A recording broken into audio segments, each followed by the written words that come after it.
اب میں آپ کی توجہ داتا ہوں اس جھوٹے پروپیگنڈی کی طرف جو جھوٹا سچا فتویٰ گھڑ کے بریلی شریف کے نام سے منسوب کر کے تو یہ کہا گیا۔ استفتاء کا سوال نمبر 21۔ سیدہ فاطمہ زہرا رضی اللہ تعالیٰ عنہ کو انبیاء کرام علیہ السلام پر فضیلت دینا۔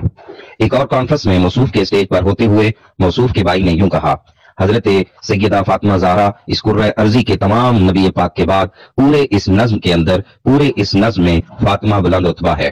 فاطمہ سلام اللہ علیہا اپنے روحانی مراتب کے اندر مولا علی سے بھی افضل ہیں۔ غیر نبی کو نبی پر فضیلت دینا علی الاطلاق کفر ہے۔ اس قول میں سیدہ فاطمہ رضی اللہ تعالی عنہا کو انبیاء کرام علیہ السلام اور خلفائے راشدین مولا علی سمیت رضی اللہ عنہم پر فضیلت دی گئی ہے۔ موصوف اور اسٹیج پر موجود تمام افراد نے بجائے رد کرنے کے خاموشی سے اس بات کو سن لیا تو السکوت فی مارد البیان بیان، بلکہ بعض نے داد بھی دیا اور اس بات پر سبحان اللہ بھی کہا کہ اس میں جناب مدار قائم کر دیا بچگانے دارالفتاء نے کہ جناب کوئی اگر نسبت کرے گا تو وہ تو بالاجماع کافر ہو جائے گا اور کفر کرے گا۔ کس بات کی؟ کہ انبیاء کرام علیہ السلام پر غیر انبیاء کو کوئی افضلیت دے گا۔ تو سب سے پہلی میں بات یہ عرض کرتا ہوں کہ کسی نے بھی، اور خاص طور پر جس کو ہدف بنایا گیا وہ فقیر ہے، میں کہتا ہوں کہ یوں نظر دوڑے نہ برچھی تان کر، اپنے بیگانے ذرا پہچان کر۔ سب سے پہلے یہ بات، وہ بات سارے فسانے میں جس کے ذکر نہیں، وہ بات ان کو بہت ناگوار گزری ہے۔ یہ کہیں کسی نے لفظ ہی نہیں بولا، اور میرے ذمہ یہ لگایا جاتا ہے کہ ان کی موجودگی میں کسی نے کہا، اور میری موجودگی میں بھی کسی نے یہ نہیں کہا۔ سیدہ فاطمہ زہرا سلام اللہ علیہا اس قرۂ ارضی کے تمام نبی پاک کے بعد پورے اس نظم کے اندر، پورے اس نظم میں فاطمہ بلند رتبہ ہے۔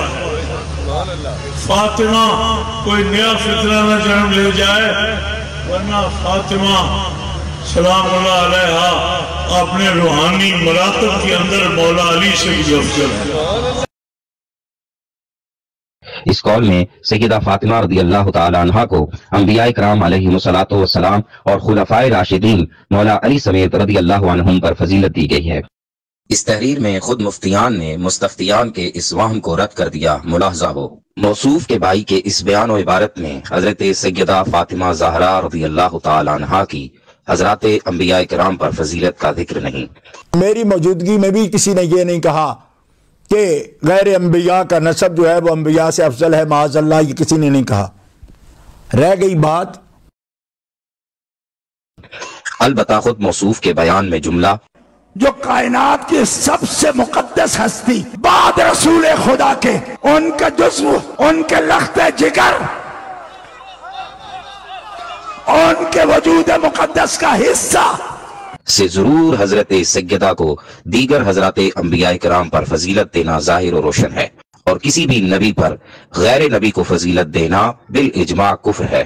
رہ گئی بات کہ نبی کریم علیہ السلام کا نسب مبارک، اور اس نسب مبارک میں جو امین ہے نسبت محمدی کے، اور آباء و اجداد ہیں حضور کے اولاد اسماعیل میں سے، تو احادیث مبارکہ بتا رہی ہیں کہ انبیاء بنی اسرائیل پر یہ جزوی فضیلت، اس ایک جزوی میں فضیلت اور افضلیت ان کو حاصل ہے، اور یہ بات احادیث عالیہ میں ہے۔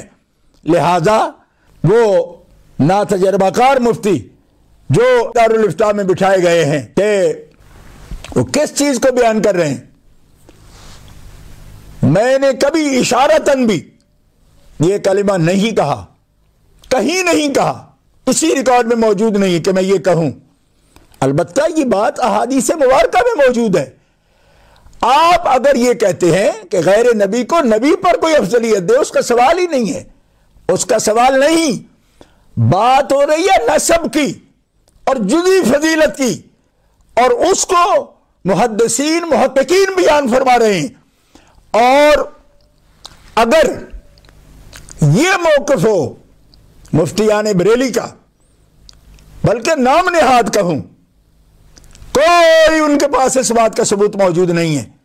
اور پھر میں یہ بات عرض کروں گا کہ اس بات پر کہ نسب مبارک میں بھی اگر کوئی فضیلت کا ذکر کرے گا، آباء و اجداد سید عالم صلی اللہ علیہ وسلم جو حضور نبی کریم کی وجہ سے ان کا نسب عالمین پر بلند ہے، جبکہ انبیاء کرام بنی اسرائیل کا نسب اپنی قوم میں جہاں جس طرف مبعوث ہوئے ہیں اس قوم میں ان سے کوئی عالی نسب نہیں ہے، وہ اعلیٰ نسب ہیں. مگر سید عالم صلی اللہ علیہ وسلم چونکہ سارے عالمین کے لیے مبعوث ہوئے ہیں، اس لیے آپ کا نسب عالی سارے عالمین سے بلند ہے. اور نسب کا تعلق آباء و اجداد سے ہوتا ہے. یہ یوں نہیں کوئی کہہ سکتا کہ سید عالم صلی اللہ علیہ وسلم کا نسب عالی تو سارے جہانوں سے بلند ہے لیکن ان کے آباء کا نہیں ہے. آباء کا نہ ہو تو آپ کا نسب ہے کون سا؟ آباء سے ہی تو نسب قائم ہوتا ہے، اجداد سے ہی تو نسب قائم ہوتا ہے. وجہ فضیلت تو اور وجہ افضلیت تو سید العالمین ہے. مگر جن واسطوں سے اور جس شان استفاء سے اولاد بنی اسماعیل میں ولد اسماعیل میں کنانہ اور کنانہ سے قریش اور قریش سے بنو ہاشم اور بنو ہاشم سے سید عالم، وہ ہے شان استفاء. اور اس شان استفاء کی وجہ جناب محمد رسول اللہ ہے کہ تخم کرم میں ساری کرامت ثمر کی ہے.